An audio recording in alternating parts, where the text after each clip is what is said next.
You guys remember Emoni Bates? Top flight recruit, 6'10", athletic forward who could score and do it all.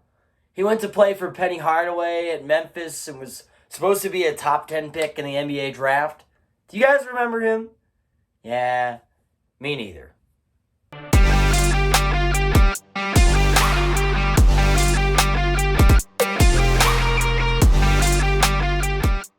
So Emoni Bates was top flight all the way, right? He went to play for Penny Hardaway at Memphis and ended up having a pretty tough freshman season in which he only averaged an inefficient 10 points per game. From there, he went on to the transfer portal and now plays for Eastern Michigan. Now, why did he transfer to Eastern Michigan? One, he wanted to be closer to home. The campus is very near where he grew up. Secondly, he knew some of the players on the team already, so it was a great chemistry fit for him and just nice to be playing around some people who he's familiar with.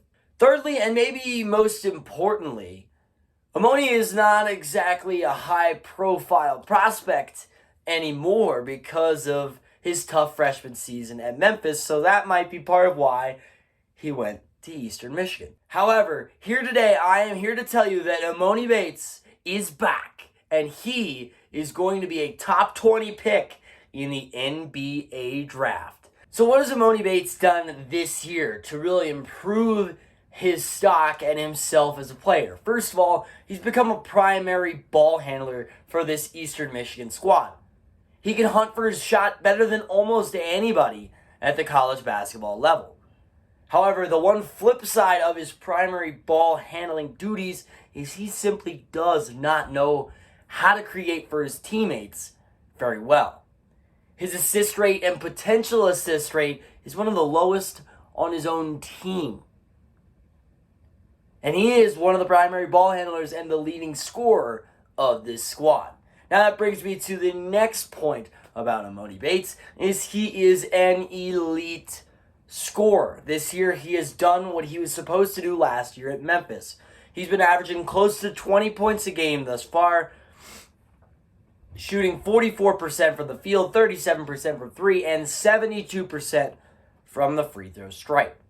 Now, his true shooting percentage has jumped up significantly as well, from 49.5% to nearly 57%, which is above average and ranks in the top 400 of college basketball players, which on his volume is pretty good efficiency overall, I would say. Lastly, Emoni can hit shots from all three levels. He's improved significantly as a three-point shooter. He's hitting 37% of his threes, and a lot of them come off the dribble in really tough shots. And he's starting to flash that kind of KD-like potential in which he can just simply hit jump shots over anybody, regardless of somebody guarding him or not, or how big the defender is or not. He can just knock shots down, and that is the potential that you love to see in Emoni Bates. Now let's talk about some of the problems really quick for Emoni that he still is facing. First of all, his team is not very good. Eastern Michigan is 3-8 thus far, and it's not looking like things are going to get better as they move into conference play. So the question is this empty stats for Emoni Bates, or is he actually being an asset to his team? That's still a big question mark. The second thing is Emoni's defense. His defensive rating is atrocious. 114.5 is his defensive rating this year.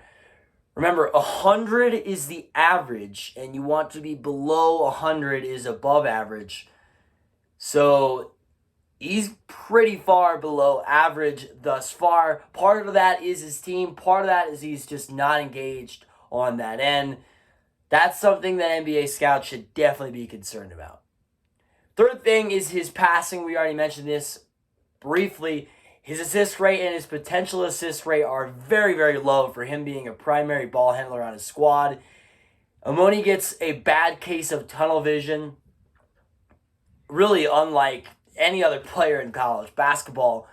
And sometimes that can be a good thing, but other times it can be a bad thing. And then lastly, Emoni's had some behavioral troubles. Bates has been sentenced to 18 months of probation after pleading guilty to a misdemeanor gun charge. Now, I'm not saying this is defining to his character. However, it could be concerning for some NBA teams on whether they want to take a chance on this kid. Now, all of that said, the potential is still there.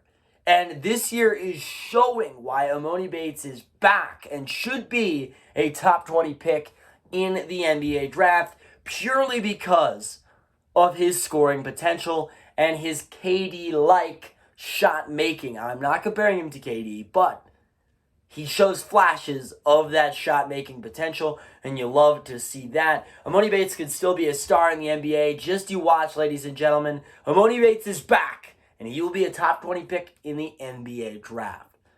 If you made it this far, thank you all so much for watching. I appreciate all of the support. If you haven't already, subscribe down below to College Hoops Tonight. We'll be putting out more videos like this in the near future. Thank you all so much for watching, and we will see you next time.